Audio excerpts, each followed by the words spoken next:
Good morning. My name's Ray Peachey. I'm the host of the Westford Health Beat, and this is what we do as bring people in to tell what certain parts of the health department they work in and what your health department does for you. Today I have Nancy Burns with me, and she is the coordinator of the Merrimack Valley Reserve Corps. Thanks. And Nancy just celebrated 15 years of Yes. doing this, which is great, great.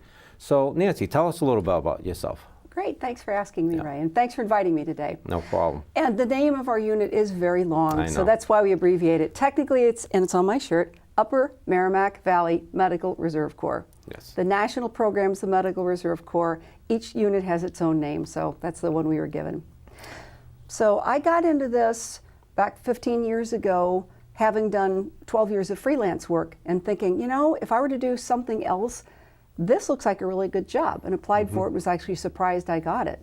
But one of the things that has helped in this job is having a very eclectic background. I don't know if you'd like to know a little bit about that Yes, part? no, definitely. Sure.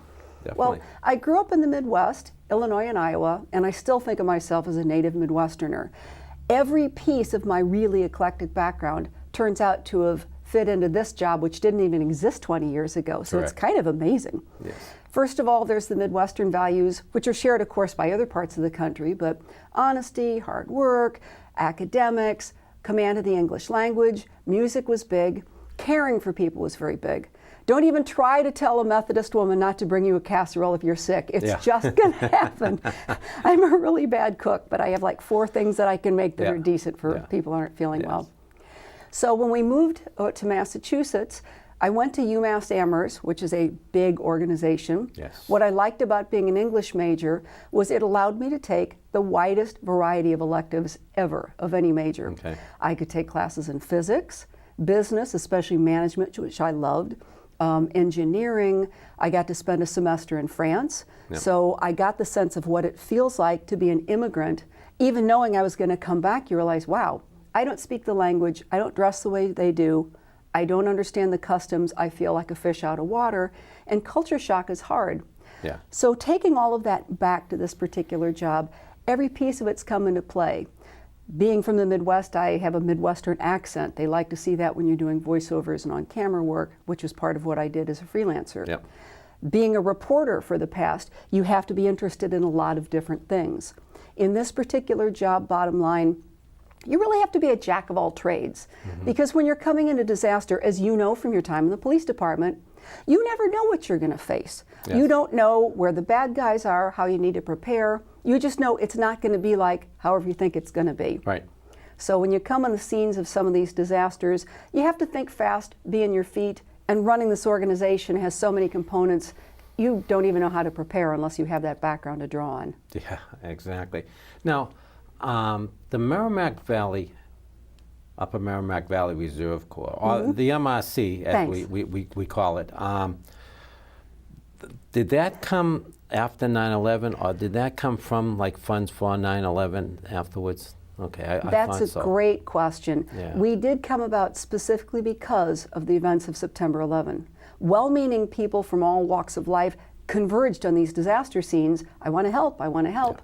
And some of them just didn't know what they were doing, or they didn't have backgrounds, they didn't know how incident command worked, the responders didn't know them and what they could do. Some people frankly aren't honest and were just interested in doing walletectomies, you know. Yeah. So someone realized early on, and it was announced by Tommy Thompson in July of 2002, we need to have a group of people who are trained, credentialed, have some background in disaster management, so when people call, they've been cleared, they've been quarried and sorried and license checked, and they're current in their credentials. They have some kind of identification, and you can put them to places they can really be useful. Right.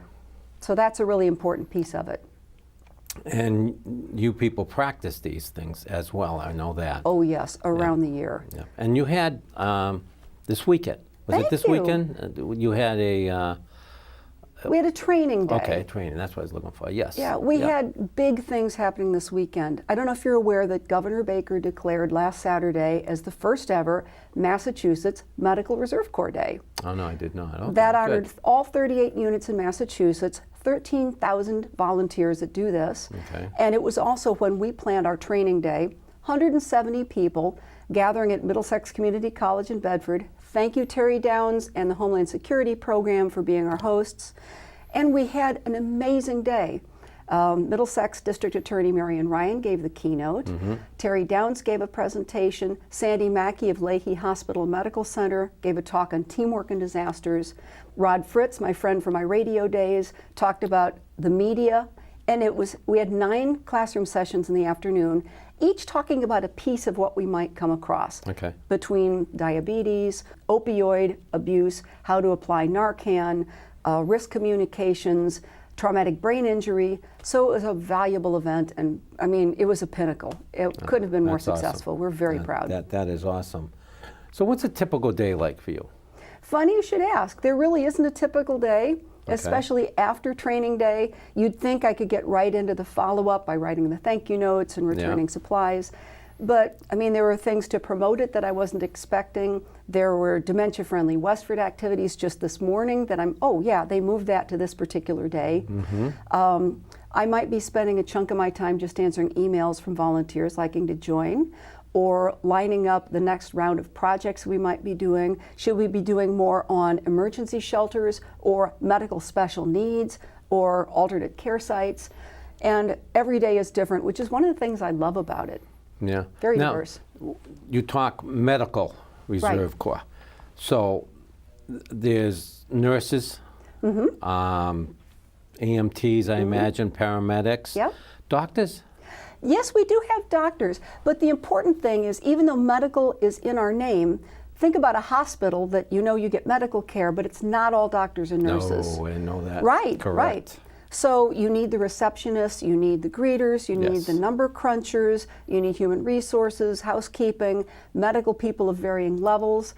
And it's the same with the Medical Reserve Corps. Surprise, you don't have to be medical. Okay. Maybe a third to a half of our members nationwide are non-medical, and we need every one of them. Yeah, I totally understand that.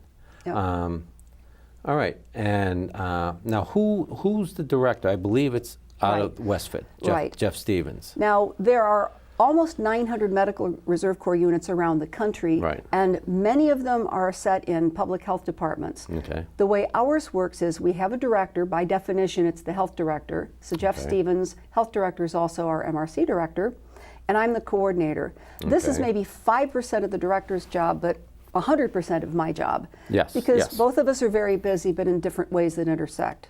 Yes. Some MRCs report to fire departments and EMS, so it runs the gamut. But that's how ours works. And we have 560 members as of this morning. Okay. In our unit alone. So anybody can volunteer? Yes, And yes. why don't you tell us how? How would you want somebody to come to volunteer? Thanks for asking. People do ask that all the time. There are 2 ways. If you want to join anywhere in Massachusetts, there's a general database called Mass Responds. Our unit isn't part of that, but we connect with that. We work with them all the time. If you want to join our unit, you can go to the website, www.UMVMRC.org, short for Upper Merrimack Valley Medical Reserve Corps. Okay. You'd fill out an application and a CORI form. Everybody who is active in an MRC, you have to fill out your application. We pre-screen everybody with CORI. It's gotten to be that kind of world. Yes, it has. But it's secure, and I get the results back. You could just come to my office and watch me type in your data if you wish and see, yes, you're cleared, you don't have a criminal background. Right. And everybody has to run through a SORI check as well. Nobody's ever failed a SORI, and we've only had a couple of hits on CORI way back when. But people tend to self-screen when they come. Yes. So you fill out the application, CORI form, we run a SORI. If you're a nurse or a medical profession, we run that through a license check. Is it current? Are there any stipulations against your license? Okay. And then you have an orientation, and we can assign you right away to at least going to our training. We had a health fair last weekend. We've got another one this weekend. So people could do that right away, even students that haven't even had their initial stuff, because we're in a public area and you're being closely supervised by volunteers. Now, Jeff Stevens, who's, again, the health director, he's not just in charge of Westford. He's in charge of the whole Upper Merrimack Valley. The way it works is it's a regional organization, and that's good. Yeah. You remember those gas explosions that we Yes, had yeah. back in September? You have to interact with each other. Our unit isn't just Westford. If that were the case, then we'd only have 40 members that live in Westford.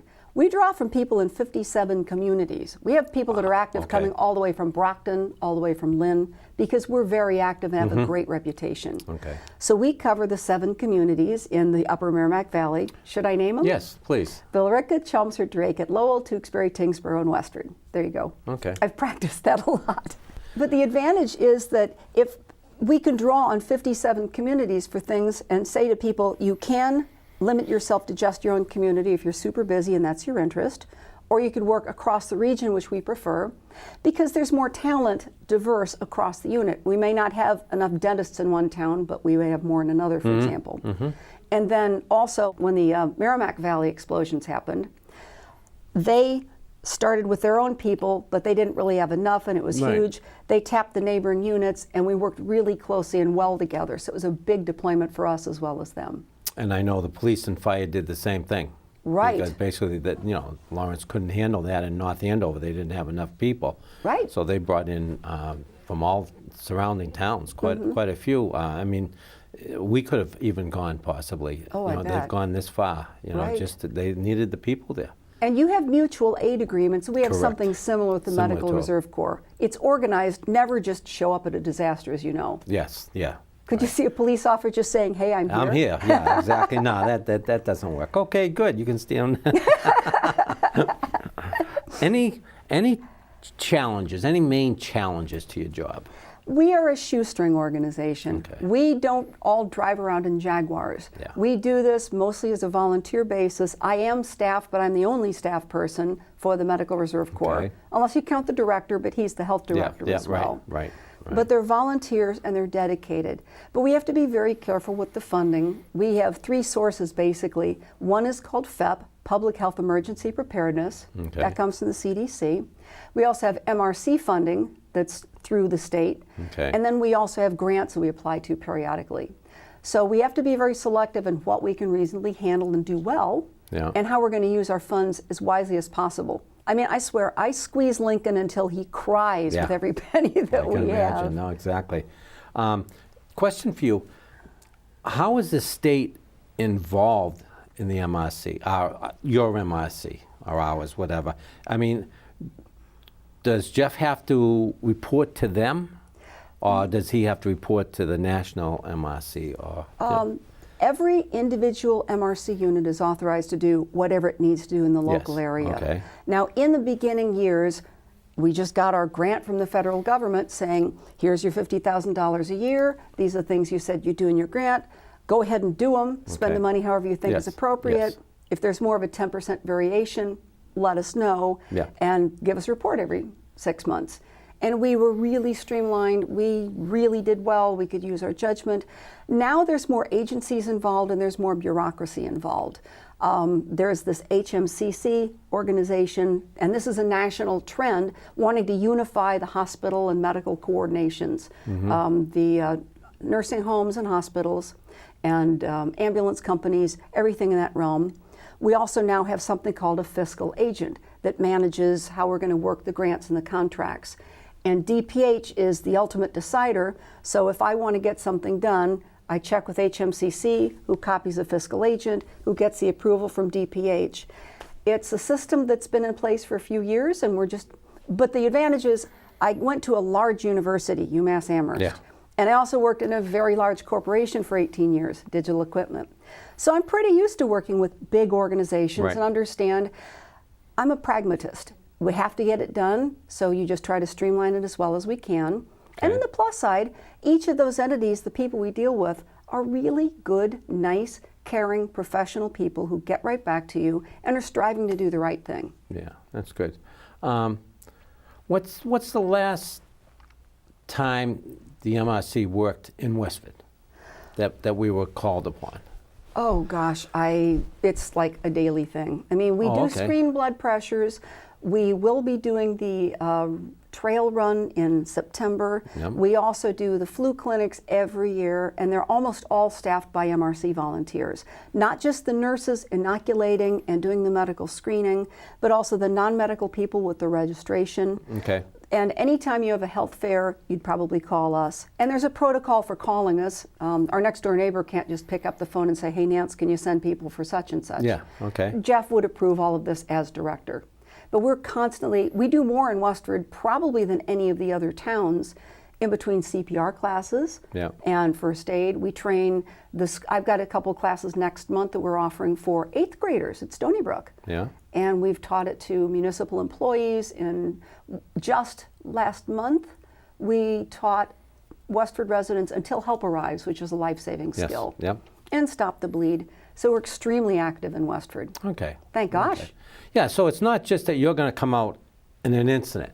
Right. You know, let's say we lose power, or we have an explosion of some sort. Yeah. Okay. There's just the normal daily stuff that you help out with as well. Glad you mentioned that. Last year was an anomaly because we had 3 disasters to respond to. But we do things throughout the year anyway, and that's where usually most of our time goes, and we're very busy with that. Yeah. Now, last year, with Winter Storm Quinn, around March a year ago, there was a power outage, there was storms, people needed emergency sheltering. So instead of going to Blanchard School like we usually do for our shelter, this time we went to the senior center. That had to be staffed around the clock with Okay. our volunteers, medical and Yeah. non-medical. 5 of our other communities had warming centers and shelters that we had Sure. to staff. Yeah. And then there was also the gas explosions, the measles deployment in Lowell. So we're constantly busy. Yeah. But what those people in particular liked about the MRC is most of them do is we roll with it. We're used Yeah. to disasters. Yeah. They said, we love how the nurses it didn't start off as smoothly as we would have hoped, Yeah. but the MRC people just rolled with it. Yeah. And they like that. And I like that we got out that it's not just a disaster. That Right. you guys, it's just normal everyday stuff as well. And there's so much of it, and that's one of the challenges, Ray, that you mentioned earlier. How do we be selective with our time? We screen for blood pressures at most of our public events. The Live for Live event coming up, we always have people there for first aid to Yeah. supplement the fire department and to help with the Let's Move initiative, getting families active, fighting childhood obesity. There's a host of things, cholesterol screenings, for example. We are constantly serving the public, and we like to do that. I'm going to ask you, but I think we probably already answered. What are some of the things you'd like people to know about the MRC? Oh, sure. The first thing that I'd like them to know is you don't have to be medical. We will take anyone who really wants to help, medical or whatever. Okay. We need all of them. Anybody who can serve, say, for example, we had a gal who had limited mobility. She could serve, and she did, helping describe 72-hour kits. She was a perfect example of somebody who, I'm not mobile, so I need my special supplies. I need my medications. I may need a foldable cane. I may need access to medical providers. So she'd be a great person to show an example of if you are in limited mobility, if you have other health issues, you'd want to be even more prepared for disaster. Have your go kit, have your contacts, for example. But we need everybody for a wide range of activities. So the first thing, again, is anybody who seriously wants to help can help. Right. The other thing is we do have standards. Bette Midler used to say, well, I've got standards. They're low, but they're standards, Yeah, which cracked us up. I know. But the more, we don't mandate everybody going to monthly meetings. So it's not a time sink. That'd be the second thing we want people to know. Yeah. You can give it as much or as little time as you have. That doesn't diminish what you're able to do for us, but people who do more things that we know better and see in action, we can build more of a trust. They can do more interesting things and accept more responsibility. By the same token, we had a busy nurse practitioner, and this is why we don't have monthly meetings. She has her own nurse practitioner practice, seeing patients, and she has daughters, and she's a professor of year, and she has other responsibilities, and she couldn't be very active, but we had someone who was scheduled to give a talk in environmental emergencies, a paramedic, who was called away. Oops, my husband got his dream job in North Carolina. We're going to be leaving next month. Bye. Here's the slides. And I needed a nurse practitioner level. Okay, And she right. gave the talk, and she did a great job. Yeah, So you don't have good. to be available every other weekend. About the deployments, the last disaster we had, so that was probably last March? Well, the three that we had, let me go back to one that's a really good illustration of the sorts of things that we do. Yep. We're boots in the ground people. We have to respond at the scene with what we have, knowing it probably won't be the way it's supposed to be. For example, we had shelter support in Lowell, the big Lowell High School. There were some volunteers from another agency that were due to come up from the Cape and relieve the people that were there. For some reason, they never made it. I don't know if they got lost, went to the wrong shelter, or whatever, but there weren't the number of volunteers that the managers were counting on. So the rest of us there had to do double duty. We also drew from other MRCs because they had different mixes of skills that were needed there. We also had, and this is significant, back in the ice storm that was around 2010, Blanchard School was the shelter for Westford. We get to it, it's running in generator power. They hadn't set up the generator yet. There were no lights. Sandy was our director at the time, Sandy Collins. And think on your feet, she says, well, Nance, we've got this cache of flashlights and batteries in the storage area. Can you get them? We'll use those for lights. And we've got a bunch of bored teenagers at this shelter looking for something to do. They would like to put them together and hand them out, play flashlight tag. Everybody wins. But the more important thing that shows the jack of all trades, because it's not going to be perfect. Supplies don't get delivered, or people don't show, or somebody gets sick. It was 4 in the morning, and we're realizing, my gosh, this is the first day of the shelter. Market Basket doesn't have power. The other grocery stores, how are we going to feed these people? And I got this idea, oh yeah, one of our volunteers who lives in Nashua called me. They must have power. What if 5 minutes before the store over the line, town line, state line, opens up? I'll be there at 5 minutes till 7. I'll buy all these supplies, bring them down, and that was a solution. Now, I'm a terrible cook. That's not in my skill set, but you punt. So Sandy and I said, well, get some eggs, get some this, get some that. And I learned you have to buy all the same sausage. I thought I was doing us a favor by getting 3 different kinds of link sausage. But for medical reasons, I guess you're supposed to have all the same, so if somebody gets sick, they said it's this kind versus that. But I understand. I didn't know. Right, because you wouldn't know what sausage you had. Right. So that was basically it. You had to sort of be a caterer spur of the moment. So when the crew came in that is trained for the kitchen services, we just had all the food, and they were wonderful. So everybody had a nice breakfast, not suspecting a thing or this last minute. They had their eggs and their toast and their sausage, unless they held some of the sausages, and their yogurt and fruit. And we had stuff for breakfast and lunch, and we just dealt with it. We figured it out. And that's just a tiny example of the sort of things we have to figure out on short notice. And that's the fun part. Now, what are some of the things that we did in Lawrence? Do you know? Oh, yes. That used all of our skills, and we were still just one of 5 MRCs that were involved in that. Initially, I get this call from our volunteers saying, can you help, do you need us for the explosions in Lawrence? I said, what? And I called Jeff. He says, what? So he calls Joanne, we deploy everybody, we don't know what's coming. Initially, we needed some non-medical people at the registration desk that next day. They were busy and out straight the whole time.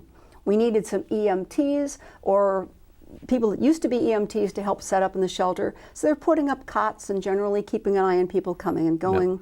We needed our nurses desperately at the shelter because you probably can understand if you've been evacuated suddenly from your home, you may not have your medication.